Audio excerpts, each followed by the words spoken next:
കോൺഗ്രസ് പ്രകടന പത്രിക നായ് പത്രികയ്ക്കെതിരെ പ്രധാനമന്ത്രി നരേന്ദ്രമോദിയുടെ പരാമർശത്തിൽ കോൺഗ്രസ് തെരഞ്ഞെടുപ്പ് കമ്മീഷനെ സമീപിച്ചു.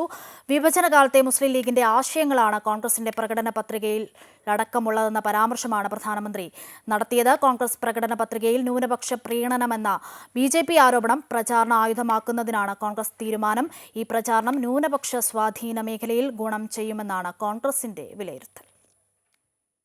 കോൺഗ്രസ് പ്രകടന പത്രിക നുണകളുടെ കൂമ്പാരമാണെന്നും അതിൽ വിഭജന രാഷ്ട്രീയവും ന്യൂനപക്ഷ പ്രീണനവുമാണെന്ന ആരോപണമാണ് ബി.ജെ.പിയുടേത്. മുസ്ലിം ലീഗ് സ്വാതന്ത്ര്യ സമരകാലത്ത് സ്വീകരിച്ച വിഭജന നിലപാടിന്റെ സ്വാധീനം കോൺഗ്രസിന്റെ പ്രകടന പത്രികയിലുണ്ടെന്ന് ബി.ജെ.പി. നേതാക്കൾ ആരോപിക്കുന്നു. പ്രധാനമന്ത്രി നരേന്ദ്രമോദി തന്നെയാണ് കോൺഗ്രസിന്റെ പ്രകടന പത്രികയെ കടന്നാക്രമിക്കുന്നത്.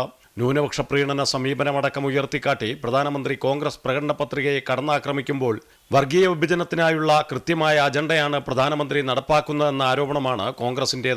ന്യൂനപക്ഷ സ്വാധീന മേഖലകളിൽ ഇക്കാര്യം ഉയർത്തിക്കാട്ടിയുള്ള പ്രചാരണവും കോൺഗ്രസ് നടത്തും. വർഗീയതയെ പ്രോത്സാഹിപ്പിക്കുന്ന മോദിക്ക് അതേ നാണയത്തിൽ തിരിച്ചടി നൽകണമെന്ന് ലക്ഷ്യമിട്ടാണ് കോൺഗ്രസ് നീക്കം.